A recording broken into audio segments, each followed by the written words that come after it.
आज हम डिस्कस करेंगे थोड़ा अपने इंडिया की टॉप शिप बिल्डिंग कंपनीज़ के बारे में, जो कि आपकी स्क्रीन के सामने है। Mazagon Dock Shipbuilding, Cochin Shipyard and Garden reach Shipbuilding Engineers. ये तीनों ही कंपनी हमारे डिफेंस सेक्टर में, इंडियन नेवी में अपने शिप्स बिल्ड करती हैं और देती हैं उनको। तो अब इनमें देख लेते हैं कैसी क्या अपॉर्चुनिटीज़ बन रही है आज के समय में, क्या इनके फंडामेंटल्स क्या रहे हैं, क्योंकि इनकी ऑर्डर बुक बहुत बड़ी है। तो एक एक करके देखते हैं। सबसे पहले मैज़ागन डॉक शिपयार्ड देखते हैं। इसका टेक्निकल एनालिसिस क्या बोल रहा है, टारगेट्स क्या बोल रहे हैं, स्टॉप लॉस क्या बोल रहा है, हमारे पास अभी कितना और रूम है इन्वेस्ट करते हैं अगर आज की डेट पे। तो मंथली व्यू है हमारा। जैसा कि हम देख रहे हैं यहाँ पे मंथ में कुछ समय के लिए साइडवेज गया था यहाँ पे, उसके बाद लास्ट मंथ ही इसको ब्रेकआउट करके ऊपर जा रहा है। तो ऑलमोस्ट 8 to 9 मंथ्स साइडवेज रहा है। काफ़ी अच्छा रिटर्न है। इधर से जब चलना चालू हुआ 2022 से, तब से अभी तक ऑलमोस्ट 2500% का रिटर्न दे चुका है। फिर ये एक साइडवेज जोन में ब्लॉक था काफ़ी समय से, जिसका रेंज ब्रेकआउट किया है, और इसका भी ऑलमोस्ट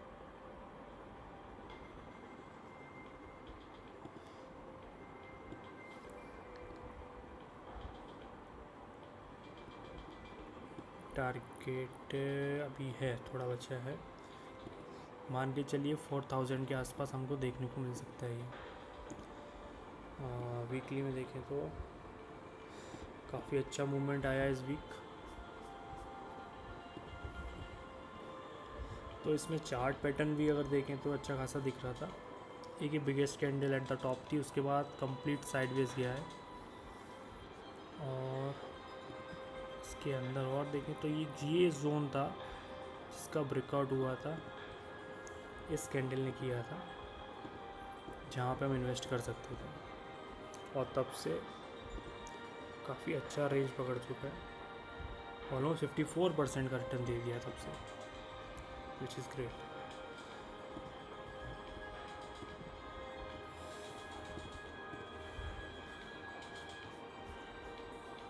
अभी फ्लैग एंड पोल भी बनता दिख रहा है।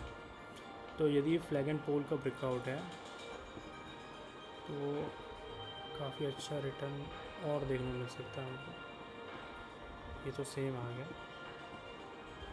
अगर ब्रेकआउट पॉइंट से लगाएंगे 5000 के अप्रॉक्स, तो अभी स्पेस है। पर हमारा स्टॉप लॉस क्या होना चाहिए? अब हमको स्टॉप लॉस ट्रेल करके यहाँ पे रख सकते हैं। और डेली में अगर देखें तो ये स्टॉप लॉस उनके लिए जो कई मंथ्स 3 to 4 या 6 मंथ्स रखना चाहते हैं।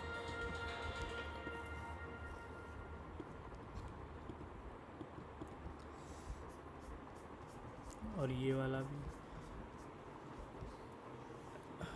अगर ये 4th वेव के बाद 5th वेव है तो इसका टारगेट हमारा काफ़ी लंबा हो सकता है।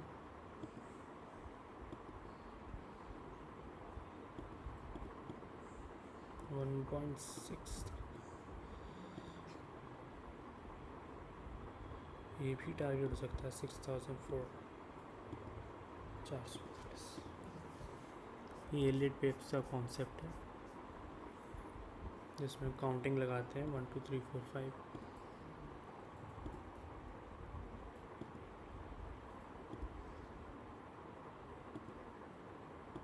ये 5th वेव चल रही है और ये यहाँ तक चल सकती है। 5th वेव काफ़ी फास्ट चलती है, और डेली में लगाते हैं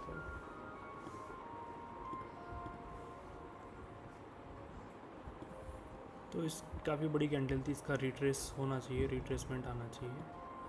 और डेली के हिसाब से अगर कोई ट्रेड लेना चाहता है या इन्वेस्ट करना चाहता है, सिंपल उसका 2800 का स्टॉप लॉस हो जाता है। जो कि वापस से रीटेस्ट भी करने आता, रीटेस्ट करके ऊपर गया। भाई बड़ी कैंडल है। अब इसका कम से कम इधर तक का तो एक रीटेस्ट बनता है। तो ये था मेज़ागॉन का। अब हम देखते हैं कोचिन का।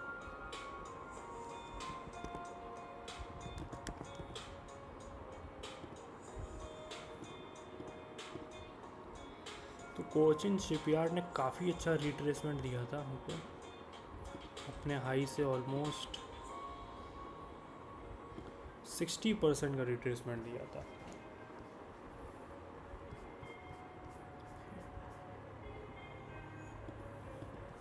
और इस 60% से अभी ये आ चुका है 75% अब।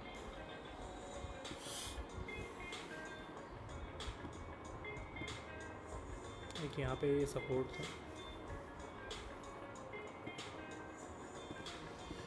तो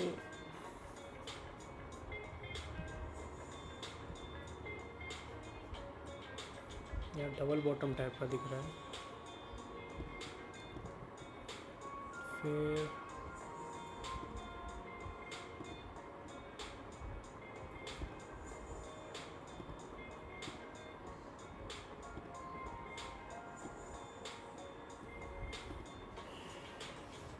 इस वीक में काफ़ी अच्छा प्राइस एक्शन हुआ है।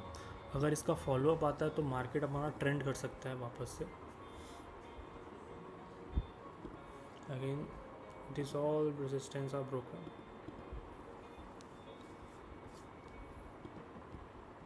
इसके टारगेट्स भी अच्छे हो सकते हैं। अभी तो फ़िलहाल तो यही टारगेट है पहला इसका, 3000 के आसपास।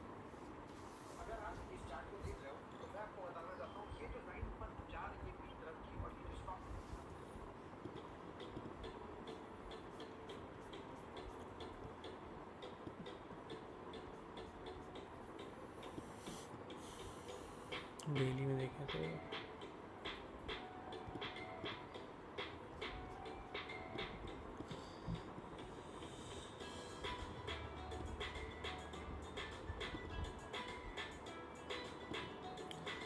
अभी इस ब्रेकआउट पे आप बैट कर सकते हैं, काफ़ी अच्छा रिटर्न हो सकता है यहाँ पे, ऑलमोस्ट 39 to 40%।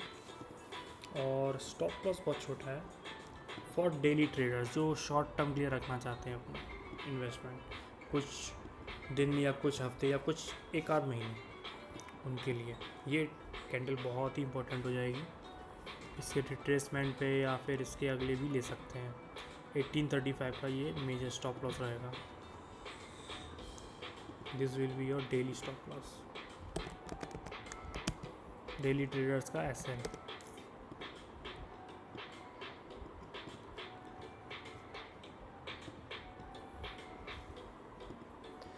तो इसमें काफ़ी अच्छी दिख रही है हमको। और इसके पहले वाला जो देखा था हमने मैं स्टॉक को,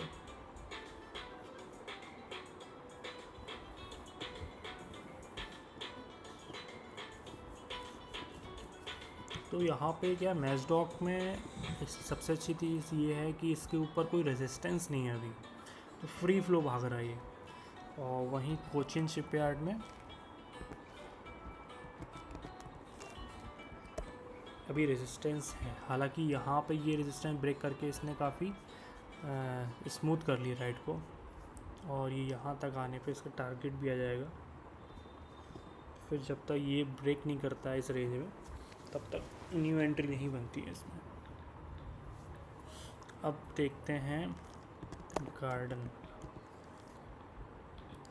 रीच। ये काफ़ी डिमांड में है, काफ़ी न्यूज़ में है, काफ़ी हॉट स्टॉक है आजकल। इसने भी हमको काफ़ी अच्छी अपॉर्चुनिटी दी थी, बहुत अच्छा रिट्रेसमेंट दिया है। 58%, कोचिन शिपयार्ड 60% था, ये 58% था। काफ़ी अच्छी अपॉर्चुनिटी आई थी यहाँ पे बाई ऑन डिप की। एक सपोर्ट जोन बन गया इसका।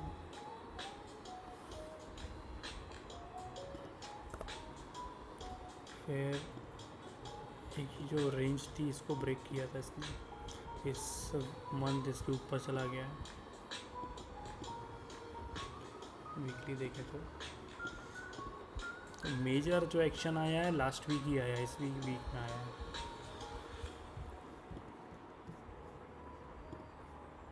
देखा जाए तो ये इन्वर्टेड हेड एंड शोल्डर भी था जिसका ब्रेकआउट हुआ है, और थिंक इस हेड एंड शोल्डर का टारगेट अभी कुछ बचा है।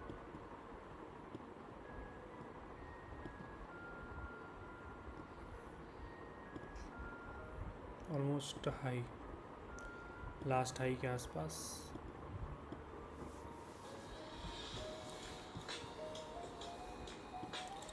क्योंकि बस फिर इसके बाद जो नया हाई बनेगा या यहाँ पे कोई नई कैंडल बनती है, अभी तो मुझे लगता है इसी का ही रिट्रेसमेंट चलना चाहिए या होना चाहिए थोड़ा और, या इसको वापस रीटेस्ट करे एक बार, बहुत स्ट्रांग हो जाएगा, फिर वापस से ब्रेकआउट देने में ज़्यादा अच्छे चांसेस हो जाएंगे। पर अभी ट्रेंडिंग है, खूब डिमांड में है, तो फिर ये हो सकता है डायरेक्टली भी यहाँ पे टच करके देन वापस नीचे आए, या ना भी है। अब डेली में देखिए, तो डेली के हिसाब से अगर किसी को ट्रेड लेना है तो ये जो गैप अप है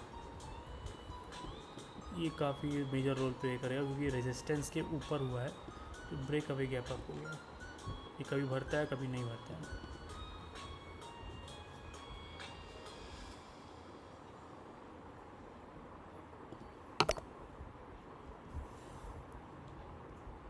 ऑलमोस्ट टारगेट इसका एक है, फिर डिसाइड यहाँ पे ये कैंडल करेंगी जो इसको ब्रेक करेगी, तो उसका आप ट्रेड ले सकते हो।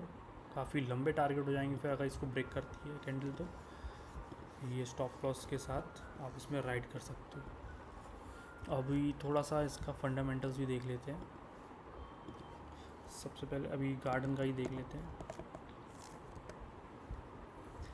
तो 28,000 की है, ROE ROC काफ़ी अच्छा है, डेप्ट 9.67, इतनी बड़ी कंपनी पे 9-10 करोड़ का मेरे कोई मायने नहीं रखता। रिटर्न ऑन एसेट 5.7, इसका प्राइस टू बुक वैल्यू देखें तो यू टर्न मार रहा है यहाँ से, दिस इज़ गुड। सेल्स इसकी क्वार्टरली इंक्रीज़ हुई है। अभी अटैक वगैरह के वॉर हुआ छोटा सा, तो उसमें भी काफ़ी डिमांड बढ़ी होगी। ये देखिए नंबर्स बता रहे हैं कितने ऑर्डर आए हैं, सेल्स बहुत बढ़ गई है, प्रॉफिट मार्जिन भी बढ़ाया है, और नेट प्रॉफिट भी बढ़ के 527 CR का हुआ है। अर्निंग पर शेयर भी बढ़ा है। डिविडेंड सेम है, डिविडेंड से ज़्यादा तो रिटर्न ही मिल जाता है हमको। रिजर्व्स काफ़ी अच्छे हो गए हैं, फिक्स्ड एसेट बढ़ गए हैं। नेट कैश फ्लो कम है क्योंकि इनका मनी प्रोडक्टिविटी में लगा हुआ है। FII ने अपनी स्टेक बढ़ाई है, DII ने स्टेक बढ़ाई है। कंपनी की प्रमोटर्स होल्डिंग काफ़ी अच्छी है, यस प्रेसिडेंट ऑफ इंडिया ने होल्ड किया हुआ है।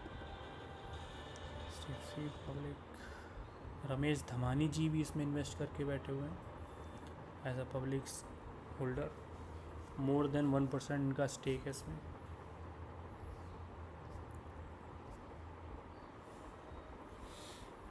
अभी कोचिन शिपयार्ड,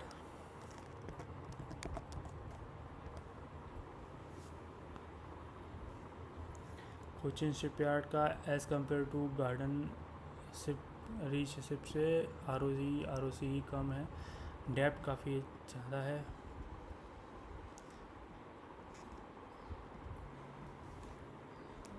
PE रेशियो देखते हैं, ये भी यूटर्न मार रहा है।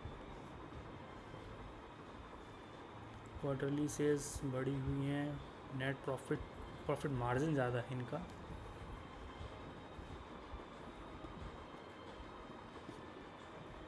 सेल्स ऑलमोस्ट बढ़ चुकी है, प्रॉफिट भी अच्छा खासा है 853। अर्निंग पर शेयर भी हर साल ग्रेजुअली बढ़ रहा है। वॉरेन बफेट ने भी कहा था कि अर्निंग पर शेयर जिस कंपनी का हर साल बढ़ता है, वो कंपनी लॉन्ग रन के लिए काफ़ी अच्छी इन्वेस्टमेंट होती है। डिविडेंड पे आउट इक्वल है दोनों की, रिजर्व्स बढ़े हुए हैं, फिक्स्ड एसेट बढ़ा हुआ है, ऑलमोस्ट ढाई गुना बढ़ा है। नेट कैश फ्लो है इनके पास। प्रमोटर्स होल्डिंग यहाँ पे कम हुई है, तभी ये स्लो है थोड़ा। हालांकि DII ने प्रमोटर्स होल्डिंग भी कम हुई है, FII ने भी कम किया है और DII ने थोड़ा बढ़ाया है।